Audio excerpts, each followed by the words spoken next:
Vamos a describir el premilenialismo dispensacional y vamos a tratar de que entre en ese esquema.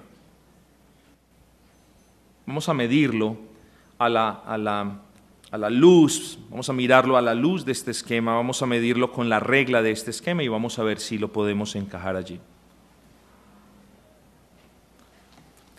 Por cuestiones de tiempo, hermanos, de verdad, no procederé a compartir con ustedes los orígenes del dispensacionalismo en la teología cristiana.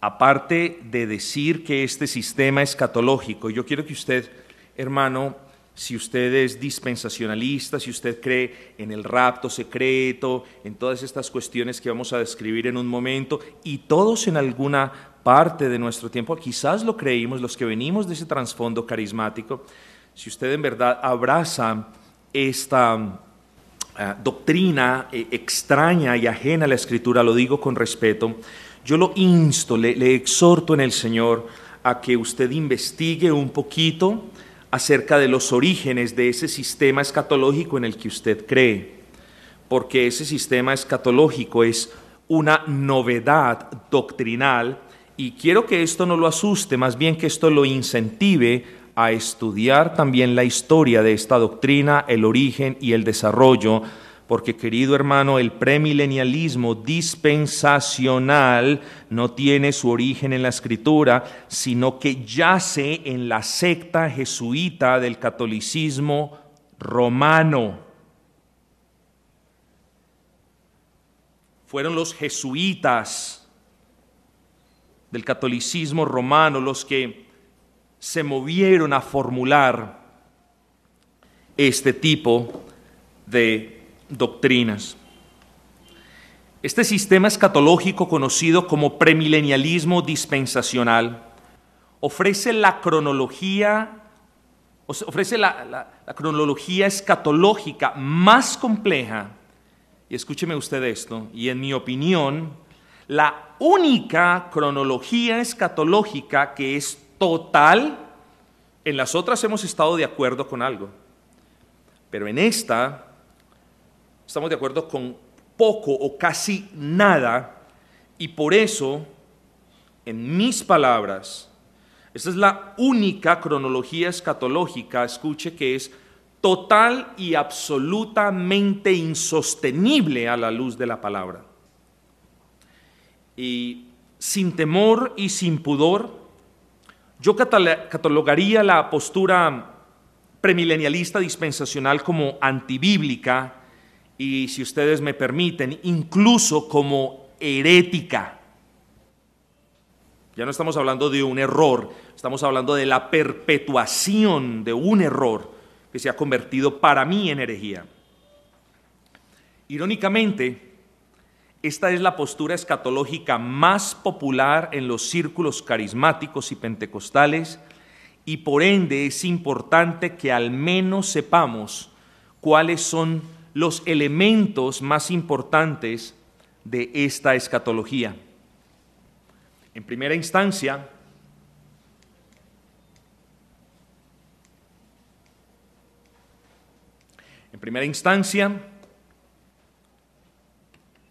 el sistema dispensacional afirma que la historia de la redención se divide en 7 etapas o tratos particulares de Dios para con el pueblo de Israel. Cada una de esas 7 etapas, hermanos, si a algunos de ustedes con lo que yo escuché le pareció lo anterior complejo, esto nos va a volar la mente, hermanos. Y cada una de esas 7 etapas reciben el nombre de dispensaciones, de ahí el nombre de dispensacionalistas. Ahora, recuerden lo que dije ahora, 7 etapas o tratos diferentes de Dios para con Israel. Y ustedes se preguntarán, ¿cómo que trato de Dios para con Israel? Y la respuesta es sí. Para muchos dispensacionalistas, Israel fue, ha sido y continuará siendo el foco principal de Dios a través de los tiempos. Es decir, es como, y lo digo con respeto, hermanos, es como si el Señor fuese uno de esos padres injustos que tienen preferencia por uno mientras descuidan al otro. y después se dan cuenta, ahorita lo van a ver, y después se dan cuenta y le dan un poquito de cariñito al otro, al que tenían descuidado, y apenas está bien, vuelven a ocuparse en el que tienen preferencia. Así ustedes van a poder ver el sistema dispensacional en un momentico, hermanos.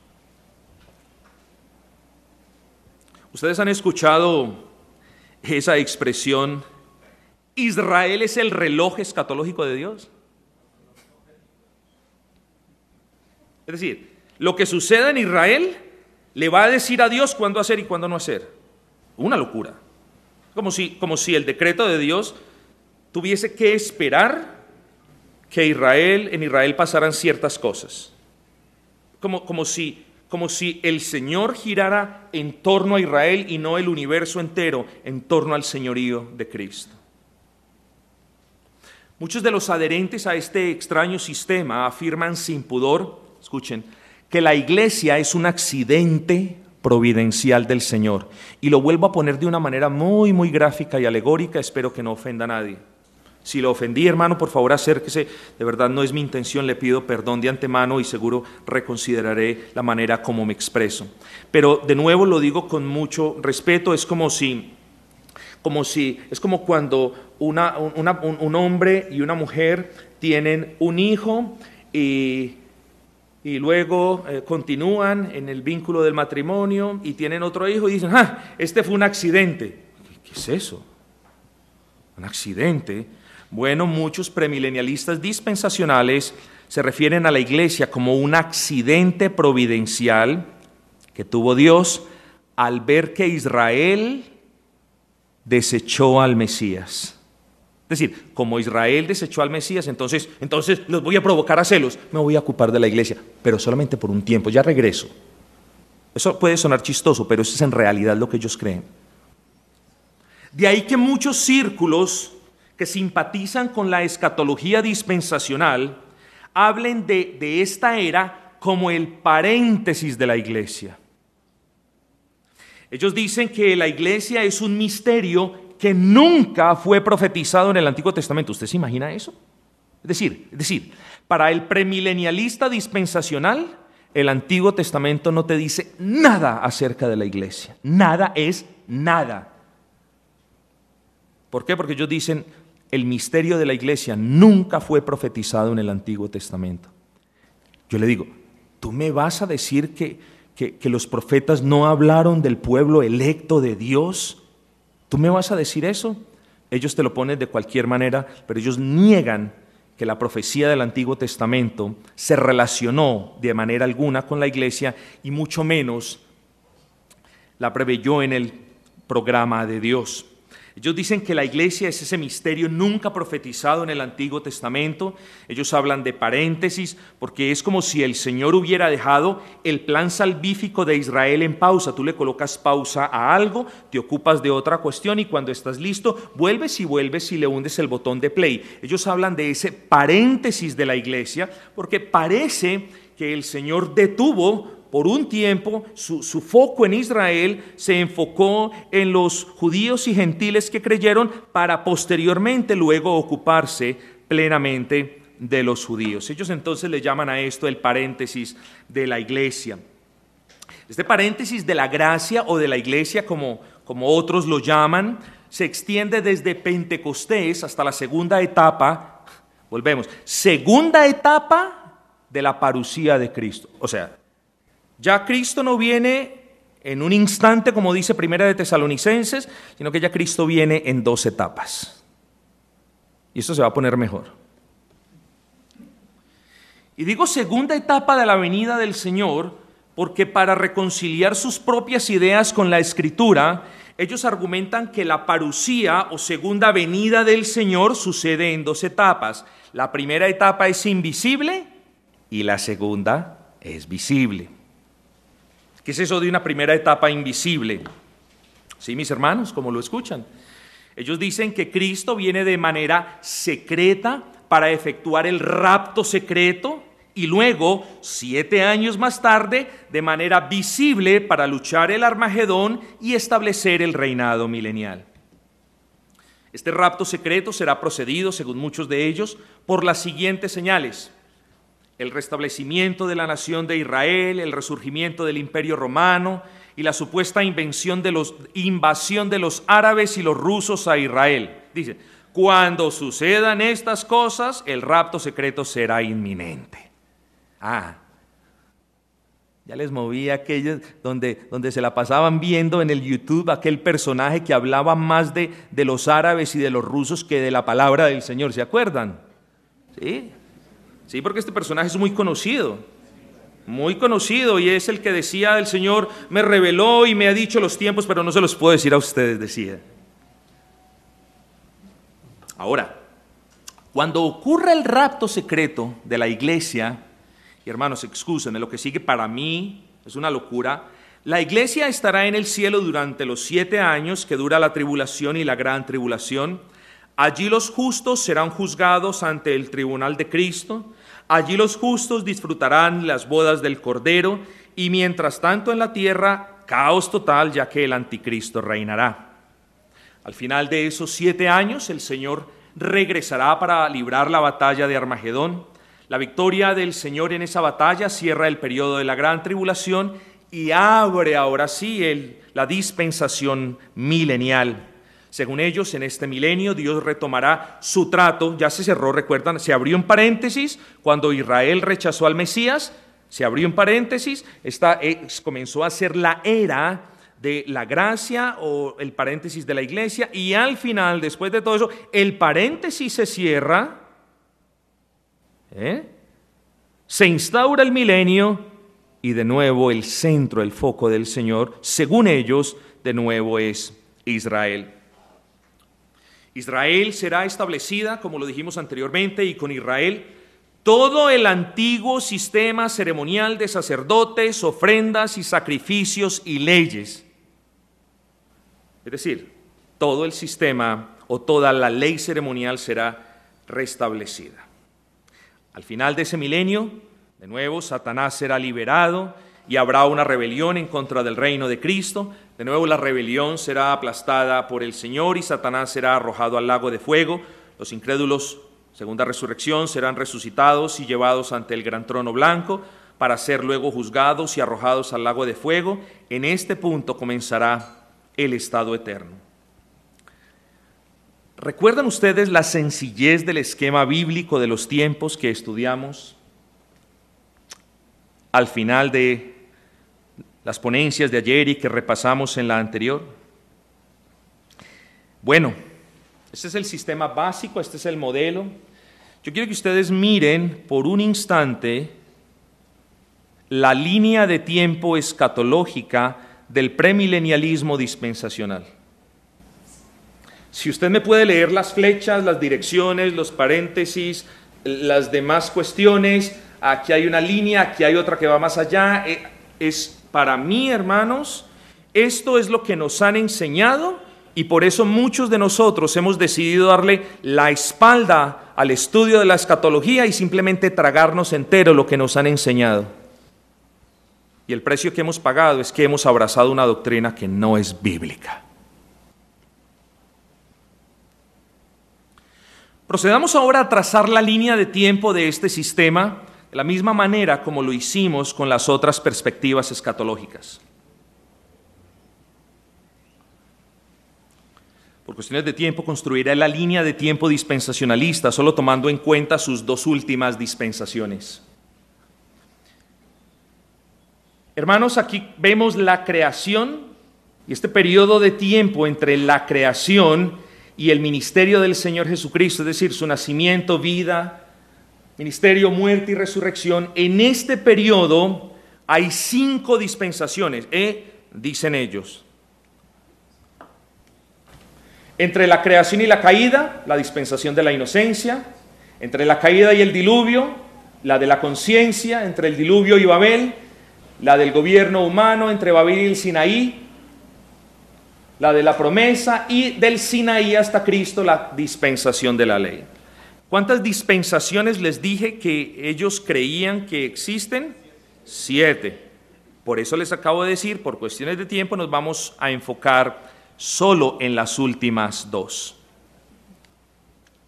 Después del ministerio del Señor Jesucristo, Podemos ver el día de Pentecostés. Pero también podemos ver que a partir de ese día y hasta el final de la gran tribulación, podemos encontrar lo que les dije ahora, el paréntesis de gracia o el paréntesis de la iglesia, y a eso los amigos dispensacionalistas le llaman la dispensación de la gracia o la sexta dispensación. Resulta que para terminarse los tiempos de esa dispensación, miren, el Señor desciende invisiblemente, ocurre el rapto secreto y la resurrección de los justos. Miren que el Señor no desciende, creo que el Señor desciende hasta cierto punto, dicen ellos, ocurre el rapto secreto, la resurrección de los justos. Por cierto, un paréntesis, la película que la mayoría de nosotros vimos, cuando esto ocurría, la ropa quedaba doblada, ¿se acuerdan? Bueno, después de que el rapto secreto ocurra, estoy mostrando esto, después de que el rapto secreto ocurra, entonces el Señor los tomará e inmediatamente vendrá el tribunal de Cristo, y solamente el tribunal de Cristo implica el juicio de los justos. En el juicio de los justos, según ellos, todos serán vindicados, y las bodas del Cordero. Todo esto sucede en el cielo. Después de esto, el Señor ahora desciende visiblemente. Primero desciende invisiblemente, ¿sí la ven aquí? Y después de los 7 años, el Señor ya desciende visiblemente y hay una segunda resurrección, es la resurrección de los justos de la gran tribulación y del Antiguo Testamento. Es decir, la gente que murió en este periodo de tiempo resucitará aquí y los santos del Antiguo Testamento también resucitarán. ¿Sí lo vieron? Ok. Luego viene el Armagedón. Luego el Armagedón termina. El Armagedón termina. Satanás es atado. Después de que Satanás sea atado, comienza la séptima y última dispensación, a lo que ellos llaman el milenio. Hermanos, si ven esta cosita negra, gran tribulación, esta ya es más gris, tribulación, esta es más negra, gran tribulación. De nuevo, al final del milenio, ellos dicen, va a haber algo. ¿Qué es eso? Al final del milenio, Satanás será desatado. La rebelión final es iniciada o será iniciada por Satanás. Será terminada por el Señor. Ahora viene la resurrección de los injustos. Oye, ¿de cuántas resurrecciones me habla este sistema? Bueno, me habla de los justos aquí, me habla de los justos aquí también, y ahora me habla de los injustos.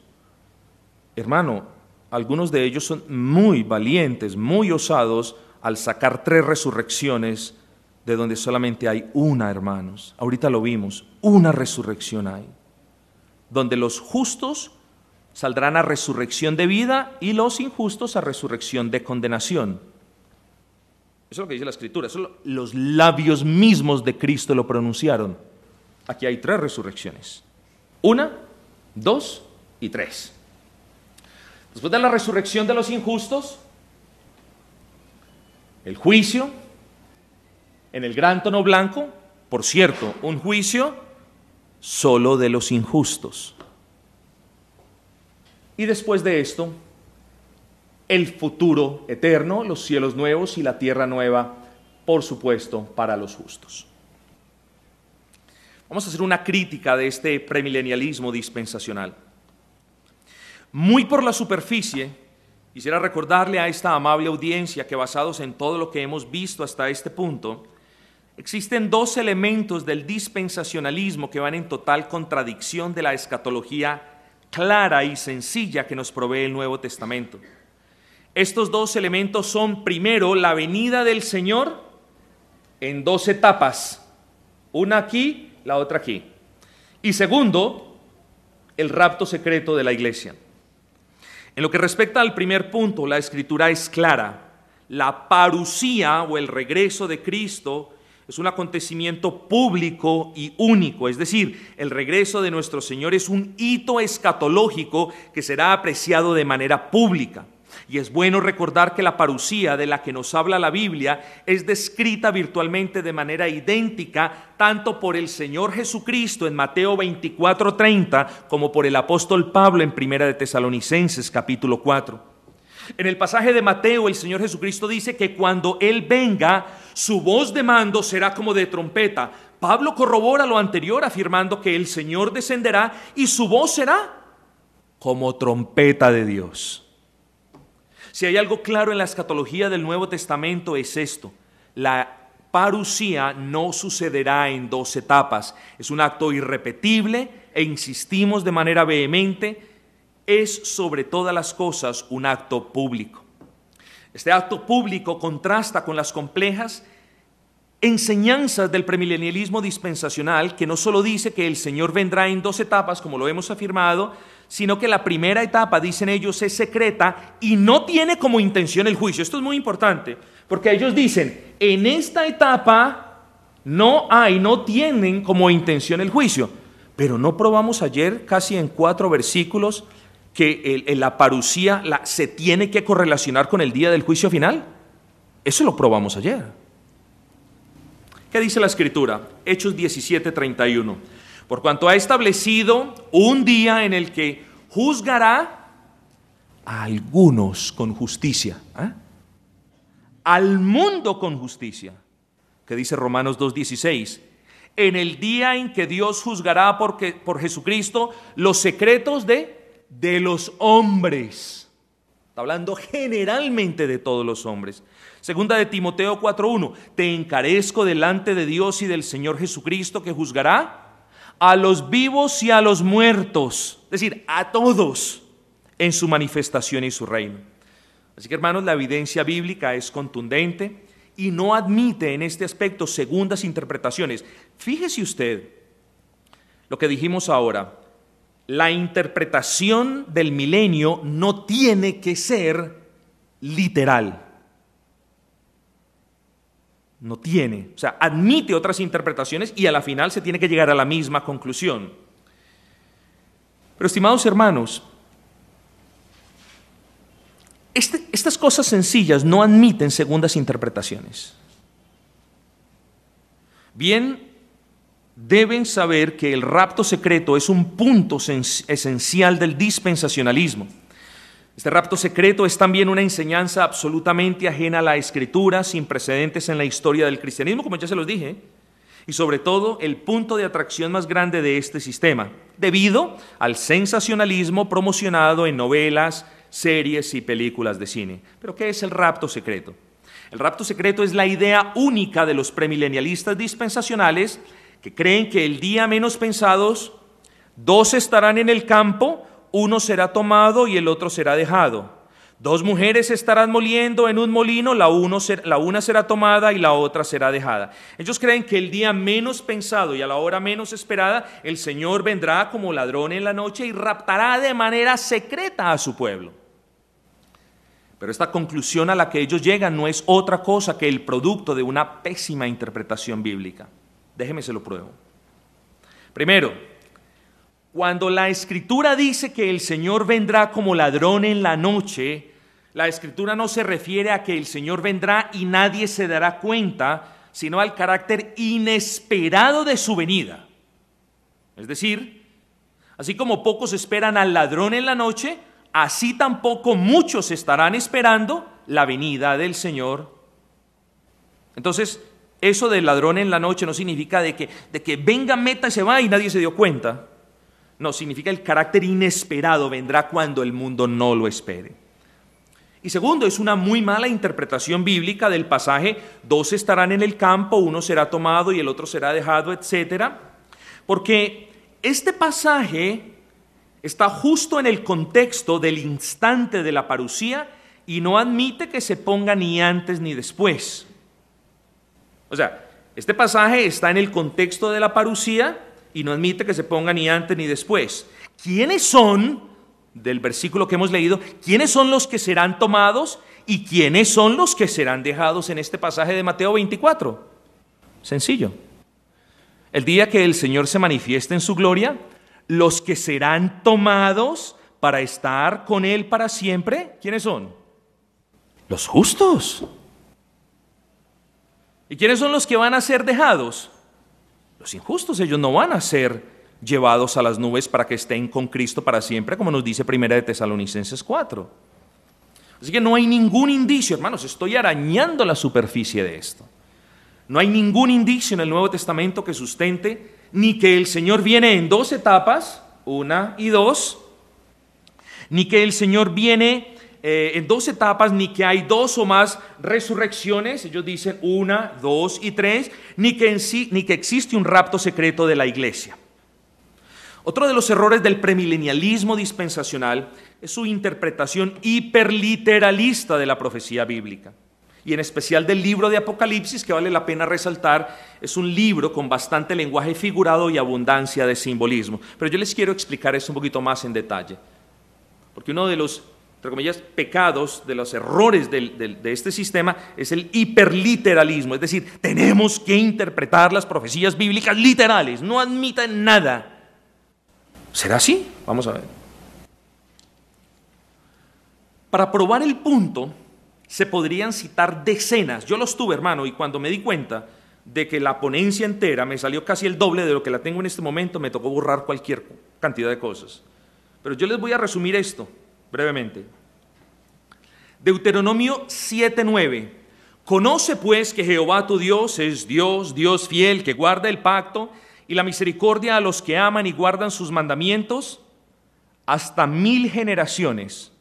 Ah, bueno, amigo dispensacionalista, como tengo que interpretar la profecía bíblica y la escritura de manera literal, entonces usted me está diciendo que después de la generación número 1000, el Señor cesará de ser fiel. No, sí, usted me lo está diciendo. Porque si yo voy a interpretar de manera literal la profecía bíblica y la escritura, eso es lo que me está diciendo. Dice, conoce pues Jehová tu Dios, que es Dios, Dios fiel, que guarda el pacto y la misericordia a los que le aman y guardan sus mandamientos. Dice, hasta 1000 generaciones. Entonces, si lo voy a interpretar este pasaje a la luz de las normas exegéticas del premilenialismo dispensacional, puedo llegar, según sus reglas, señor dispensacionalista, a que en la generación 1001 ya el Señor no sea fiel. Lo cual es imposible y nos lleva a la única conclusión de que este pasaje me está diciendo el Señor es fiel por siempre. Pero está usando la palabra 1000. Conclusión, no siempre que la Escritura nos habla de la palabra 1000 o milenio la podemos interpretar de manera literal. Miren a continuación la falacia de la interpretación hiperliteral.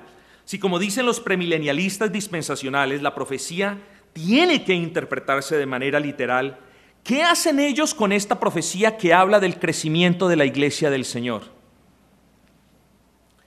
El pequeño vendrá a ser 1000, el menor un pueblo fuerte, yo Jehová a su tiempo haré que esto sea cumplido pronto. Entonces, si hemos de interpretar esto de manera hiperliteral, bueno, la pregunta sería, entonces, ¿acaso la iglesia del Señor solo sería compuesta por 1000 personas? ¿O acaso solo habla de que serían 1000 iglesias locales? No. Otro ejemplo, las 7 iglesias de Apocalipsis, ¿representan solo 7? No, mis hermanos, representan la iglesia universal de Cristo o en su defecto diferentes periodos por los que la iglesia universal de Cristo ha atravesado. ¿Los 144,000 son 144,000 literales? No, mis hermanos. ¿Una élite de judíos o de gentiles o de ambos? No, representan el número perfecto de la iglesia que está compuesta por judíos y por gentiles de ambos testamentos.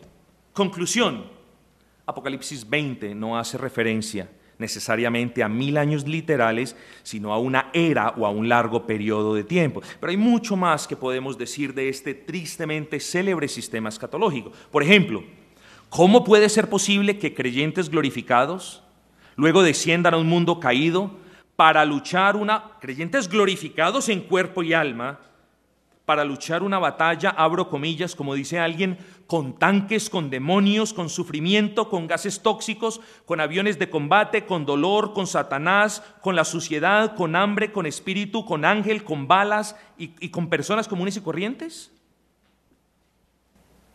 Un Armagedón de seres espirituales, con seres materiales, con seres glorificados, con ángeles, con bombas nucleares, con todo. Por favor. Como dice cierto pastor, esta supuesta batalla de Armagedón no solo perturba el estado de glorificación de los creyentes, sino que es claramente un anticlímax que se opone a la enseñanza del Nuevo Testamento. El Nuevo Testamento pone en evidencia que una vez venga Cristo, Él traerá el juicio a todas las naciones y con este juicio el fin del mundo como lo conocemos.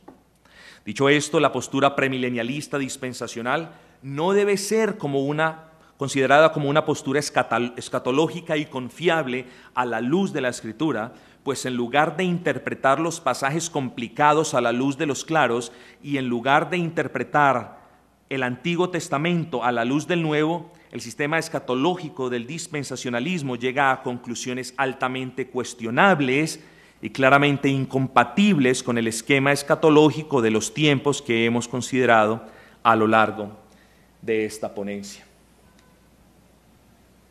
Hermanos, venimos a la parte que nos interesa. Claro,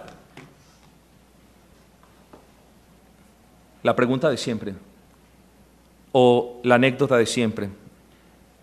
La muchacha va al banco y su mayor preocupación es no recibir billetes falsos. Señor, ¿cómo yo no recibo billetes falsos? ¿Tiene usted, por favor, un billete falso, posiblemente a lo largo de estos años, para que yo los aprenda a identificar? Y ustedes saben esto. Y el señor, el gerente del banco, le dice, no, así no se distingue la falsedad. La falsedad se distingue primero entendiendo y comprendiendo cuál es el verdadero billete. Es lo mismo aquí, hermanos.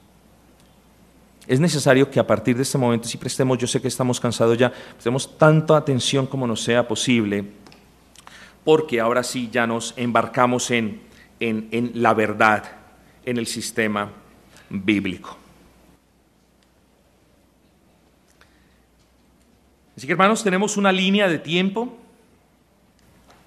que va desde la creación hasta el futuro eterno, desde la creación hasta la eternidad. Recordemos que en esta línea de tiempo tiene un comienzo, Génesis 1:3, pero no tiene un fin. Sobre esa línea de tiempo ubicaremos los elementos escatológicos más importantes en consonancia con el sistema bíblico de los tiempos que consideramos anteriormente. Yo quiero que pongamos juntos en esta línea de tiempo nuestro primer hito escatológico, que es la primera venida de Cristo. La encarnación. Esta es la más grandiosa de todas las promesas de la Escritura. Dios cumplió su palabra de enviar al Salvador con un propósito soteriológico y a la vez escatológico. Soteriológico porque el Padre envió al Hijo para perdonar los pecados de su pueblo, y escatológico, presten atención, y escatológico porque aquellos que fueron justificados en Cristo por su gracia, Él les aseguraría en Cristo vida plena y un futuro eterno lleno de gozo, paz y gloria. Entonces, ¿vamos bien hasta ahí? Vamos a ubicar nuestro segundo hito escatológico de mayor importancia. La parusía, la segunda venida gloriosa de nuestro Señor Jesucristo. De entre las muchas cosas que la Escritura habla de este evento maravilloso, escatológicamente hablando, la Escritura afirma que la segunda venida del Señor es la línea de corte entre este siglo y el siglo venidero. Miren ustedes, aquí ya vamos a considerar todo el paisaje. ¿Recuerdan? Esto lo vimos ayer. Este es el esquema general de los dos siglos. El presente siglo, que va desde la creación hasta la parusía, y el siglo venidero, que comienza a partir de la parusía. Es decir, desde los días de la creación hasta la parusía, la Escritura se refiere a esos días como el presente siglo, y desde la parusía en adelante, como lo acabamos de expresar, la Escritura habla del siglo venidero, que es otra manera de hablar de la eternidad. Otra cuestión relevante que es importante observar es la primera. La primera venida del Señor marca el comienzo de los postreros días, eso lo vimos ayer, de los últimos días, ese es el presente, pero también nos da pie para dividir la historia en pasado, presente y futuro. Bíblicamente hablando, el pasado fueron los tiempos desde la creación hasta la venida de Cristo. Ahí comenzaron los postreros días, que también son llamados el presente, por eso estamos aquí. Y el presente va desde la primera venida de Cristo hasta la segunda venida de Cristo, que es la parusía. Y el futuro o la eternidad, que es el tiempo a partir de la parusía. Entonces, este es el resumen del esquema de los tiempos que vimos ayer toda la noche y su correlación con el sistema bíblico. ¿Vamos bien hasta ahí, cierto, hermanos? Bueno. A su debido tiempo, la segunda persona de la Trinidad se hizo hombre, Juan 1:14, ejerció su ministerio terrenal y durante ese ministerio Satanás fue atado. Es decir, cuando vino Cristo, Satanás fue atado. Mateo 12:28, pero si yo por el Espíritu de Dios echo fuera a los demonios, ciertamente ha llegado a vosotros el reino de Dios. ¿Por qué? ¿Cómo puede alguno entrar en casa del hombre fuerte y saquear sus bienes si primero no le ata? Ahora, el Señor Jesucristo murió por los pecados de su pueblo en la cruz del Calvario y, como todos sabemos, resucitó al tercer día. Pero, ¿qué sucedió cuando Cristo ascendió a los cielos? La coronación de Cristo. Él fue hecho rey sobre todo y sobre todos. Efesios 1, 20, 22, Cristo está sentado a la diestra del Padre en los lugares celestiales y todo lo que leímos anteriormente. Ahora, si nos enfocamos por un instante en el presente siglo, ustedes, hermanos, tienen que ver que en el tiempo entre la creación y la segunda venida del Señor Jesucristo, la pregunta sería, ¿qué dice la Escritura acerca del presente siglo o de los presentes tiempos? Ustedes ya saben, hermanos queridos, eso nos dice que este presente siglo es, mírenlo ahí, malo. Este presente siglo es malo. Este presente siglo es un tiempo, como lo veíamos ahora, en última de cuenta, de tribulación. Y ustedes dirán, pero guerra, rumores de guerra, pestes, hambres, falso maestro, persecución. ¿Eso va a pasar en los últimos tiempos? Sí y no. Sí, porque eso va a pasar en los últimos tiempos, pero ahora vamos a ver. Y no, porque eso siempre ha pasado desde el comienzo de los últimos tiempos. Es decir, rumores de guerra, guerras, pestes, hambres, falsos maestros, persecución y terremotos no es algo que va a pasar justo, literalmente al final del tiempo, sino es algo que ha pasado durante toda la era del Nuevo Testamento. A eso, me estoy adelantando un poco, se le llama señales recurrentes. Señales recurrentes. ¿Por qué? Porque pasan una y otra y otra y otra vez. Vamos a ver, porque aquí se pone ahora interesante el asunto.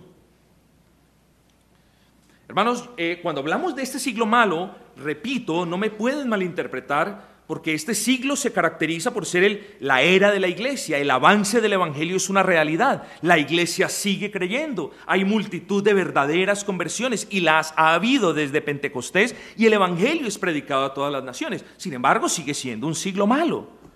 Un siglo en el que, además de persecución a la iglesia y de las injusticias y privación de libertades que ella sufre, podemos ver constantes guerras, rumores de guerras, terremotos, pestes y hambres, como lo acabamos de describir. Estas son las señales recurrentes. Pero, ¿podrán ser esas señales las señales inequívocas antes del fin? el Señor nos advierte que no deberíamos inquietarnos ante estas señales. Y se los voy a leer.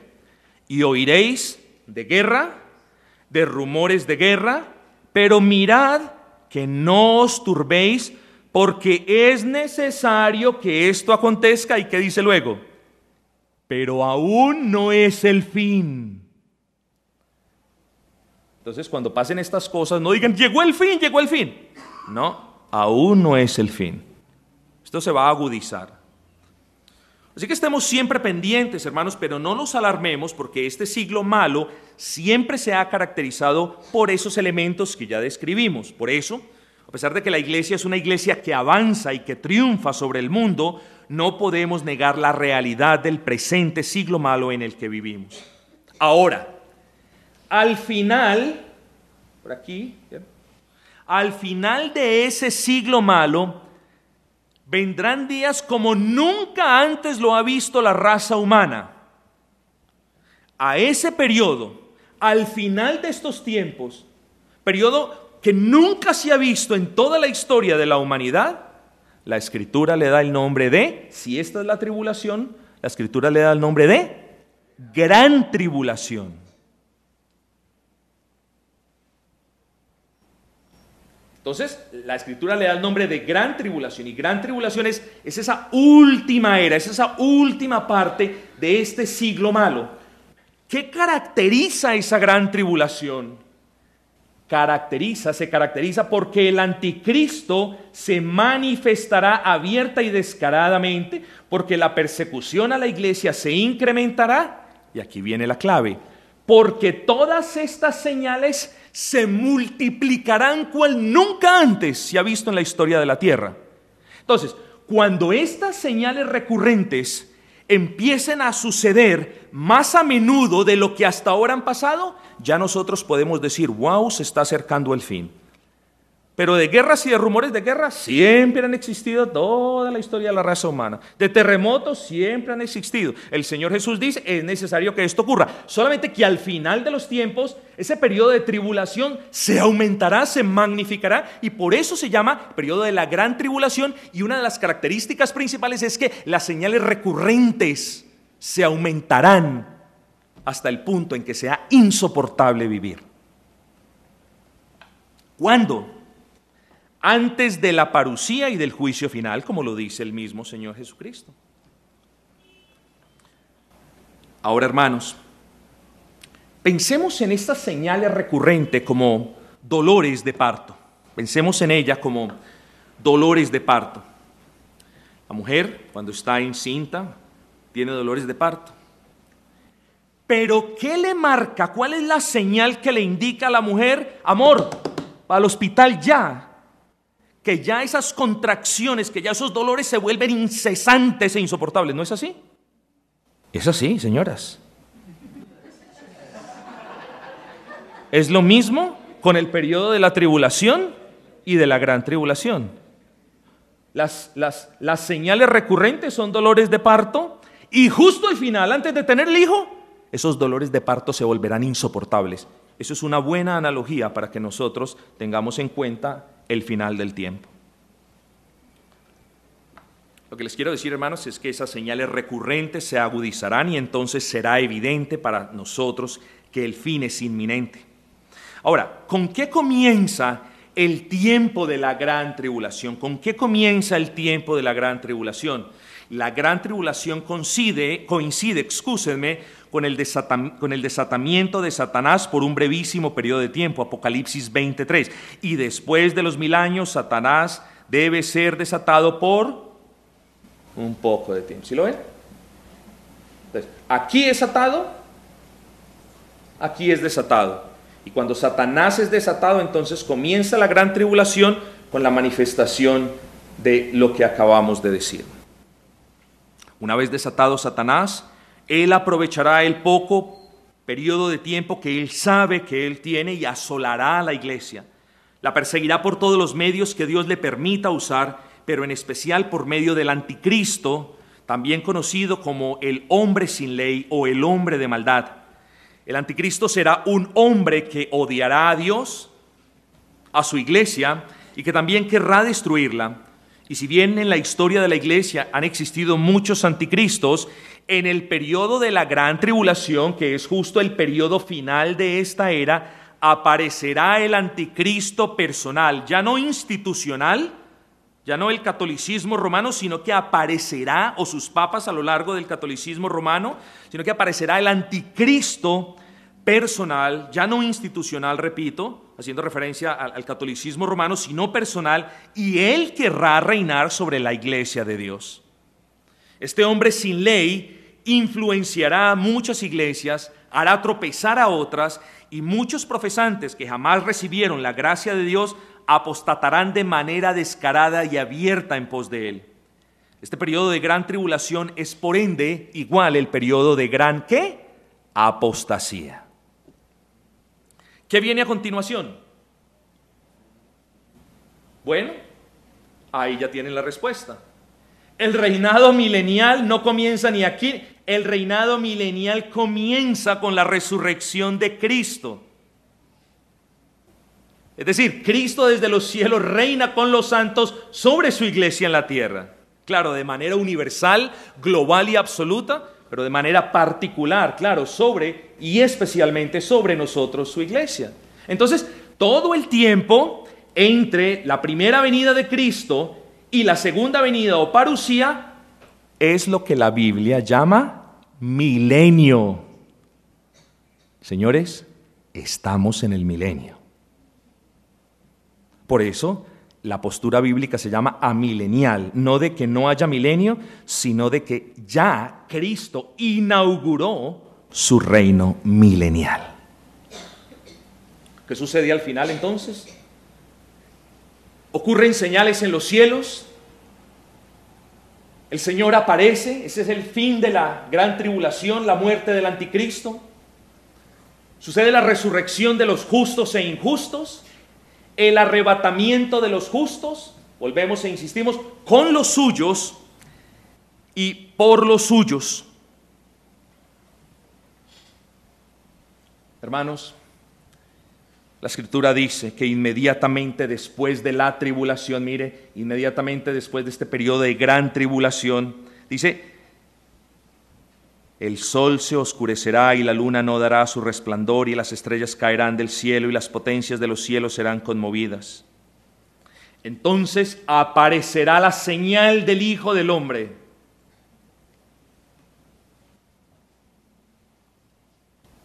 Y se lamentarán todas las tribus de la tierra y verán a Cristo viniendo sobre las nubes del cielo.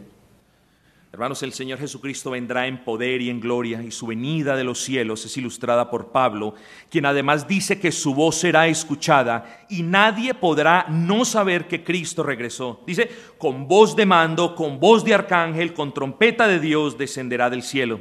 Así que es totalmente antibíblico hablar de un rapto secreto. Ahora, ¿cómo vendrá Cristo? Vendrá de manera visible y audible, como ya lo dijimos. A su venida, el Señor acabará en un instante con el anticristo, no en una guerra larga. Esto es importantísimo. El Señor acabará con el anticristo, no en una guerra larga, ni siquiera de 2 días, ni siquiera de 7 años, ni siquiera de nada.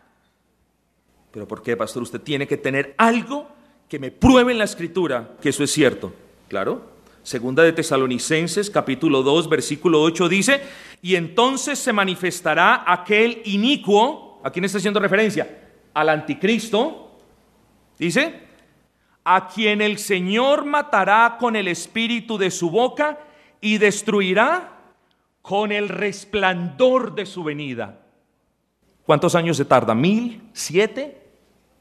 En un instante, hermanos. La resurrección general. Vamos aquí. La resurrección general, es decir, de justos e injustos. Eso lo leímos ahora, Juan 5, 28. No nos maravilléis, no se asusten. ¿Por qué? Porque vendrá la hora cuando todos los que estén en los sepulcros, todos los que estén en los sepulcros, buenos, malos, negros, blancos, judíos, gentiles, chinos, rusos, todos los que están en el sepulcro oirán su voz, y unos resucitarán para muerte y otros para vida. Y luego de la resurrección, el pasaje de 1 Tesalonicenses 4 nos aclara el panorama con respecto del arrebatamiento, como lo hemos afirmado y repetido con vehemencia. El arrebatamiento no es secreto, sino un acto tan público como la misma parusía de nuestro Señor. De manera similar, el arrebatamiento, no es Cristo viniendo por los santos y regresando con los santos para una batalla, sino, como dice 1 de Tesalonicenses capítulo 4, es Cristo viniendo con los santos y por los santos. ¿Cuál es la siguiente escena escatológica en este punto? El juicio final y general. Mateo 25:31, cuando el Hijo del Hombre venga en su gloria, cuando el Hijo del Hombre venga en su gloria, aquí, cuando el Hijo del Hombre venga en su gloria y todos los santos, sus ángeles con él, entonces se sentará en su trono de gloria y serán reunidas delante de él, ¿qué dice? Todas las naciones, todo el mundo entero. Hermano, después de esto, cuando todas las naciones estén reunidas delante del Señor, algunas personas dicen que los seres humanos que han habitado en este mundo han sido, dicen algunos, 70 billones de personas. ¿Dónde será el juicio? Unos dicen en la tierra. Si es en la tierra, ¿dónde acomodas tú a 70 billones de personas? Otros dicen es en el cielo, lo cual es muy probable, pero de nuevo la Escritura no es clara en ese aspecto y no nos importa dónde va a ser. Lo que sí nos importa es que todas las naciones serán reunidas para el juicio. ¿Qué sigue después de ahí? Es necesario que todos los que son reunidos para el juicio, ¿qué dice la Escritura? Es necesario que todos compadezcamos ante el tribunal de Cristo y que toda rodilla se doble, la de buenos y de malos.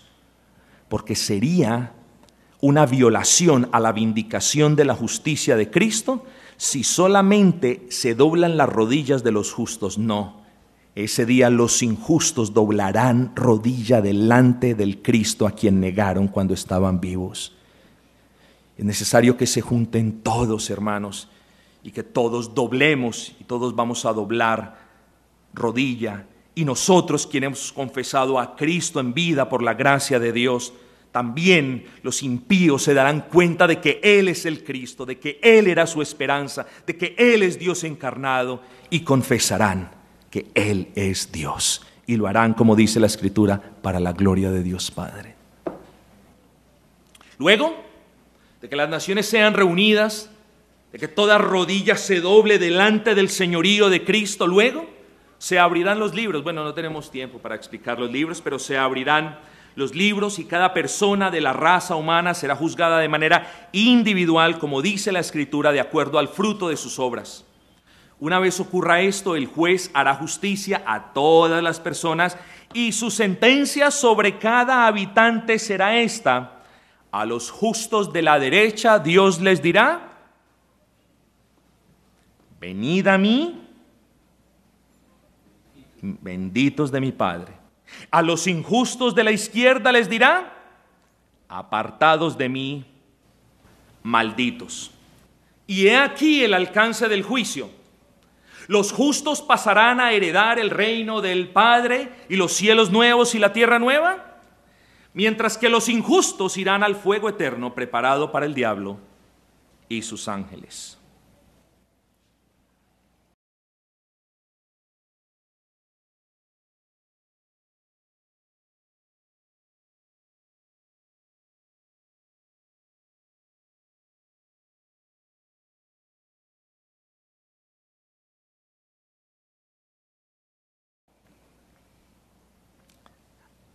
A esa cronología escatológica que acabamos de plasmar en esa línea de tiempo, la historia le ha dado el nombre de amilenialismo. Y esa, gústenos o no nos guste el nombre, esa es la postura reformada, esa es la postura bíblica.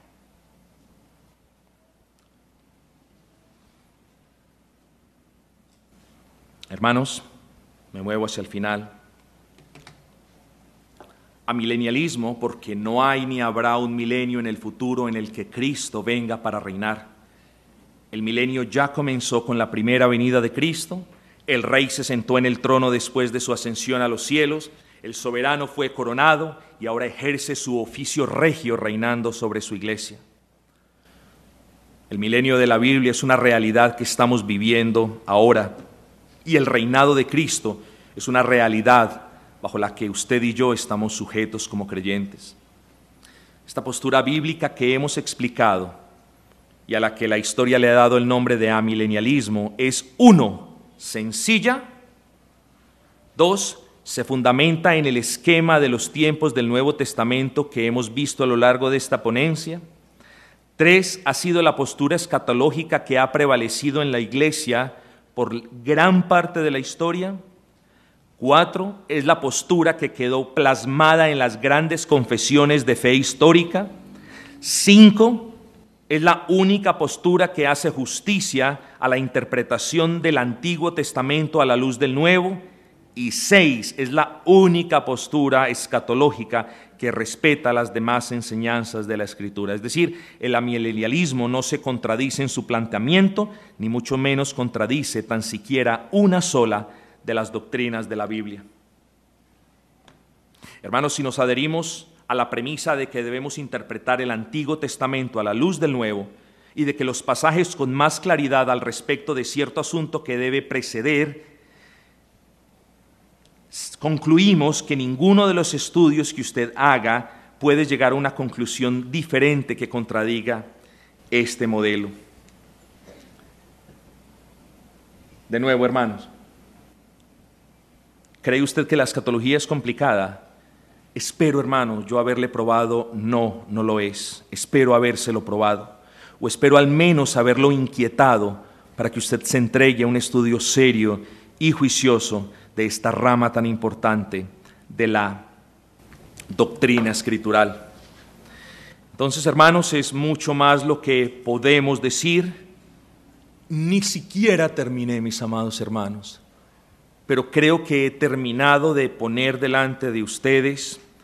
Creo que a pesar de algún desacierto en la manera como me expreso, y creo que soy consecuente a mis convicciones de una manera apasionada, y creo que este argumento que hemos levantado de la Escritura, creo que es tan fácil y sencillo que me causa angustia y hasta cierto grado me causa un poco de tristeza y frustración que algunos queridos hermanos no lo puedan ver.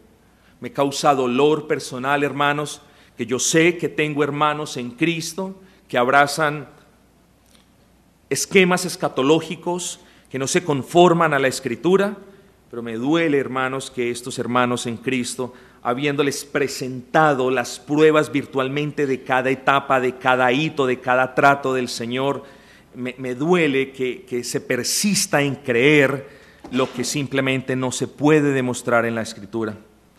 Así que, hermanos queridos, espero que el Señor haya hablado a nuestros corazones. Preparémonos para su regreso, pero no mirando ni videos, ni películas, ni escuchando a palabreros y falsos calculadores del tiempo en lo que respecta al regreso del Señor. No escuchemos a aquellos que son fanáticos de las lunas rojas, hermanos.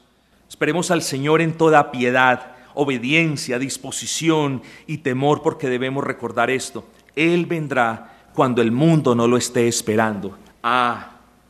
Pero queridos hermanos, nosotros conocemos las señales recurrentes. Nosotros conocemos que al final Satanás será desatado. Nosotros sabemos que esas señales recurrentes de este periodo se van a agudizar, se van a multiplicar en el último. La Escritura nos habla a nosotros, Dios nos ha hablado. ¿Y para qué se ha tomado la molestia el Dios vivo de darnos tantas cosas? Para que estemos pendientes y andemos como es digno de nuestra profesión de fe. Hermanos, la escatología no es acerca de la especulación de los tiempos. La escatología es acerca de guardarnos limpios y sin mancha en este mundo esperando a Cristo. Hermanos, termino con una cita de Agustín. El día del regreso del Señor queda escondido, para que todos los días usted pueda estar velando. El que ama la venida del Señor no es el que dice que la venida del Señor está lejos, ni es el que dice que está cerca, sino el que estando o lejana o cercana la espera con fe sincera, esperanza firme y amor ferviente. Quiera el Señor que este breve estudio haya servido para desmitificar la escatología, para animarnos a estudiarla y para fortalecernos en la defensa del amilenialismo como el esquema escatológico que se adhiere por completo a las Sagradas Escrituras.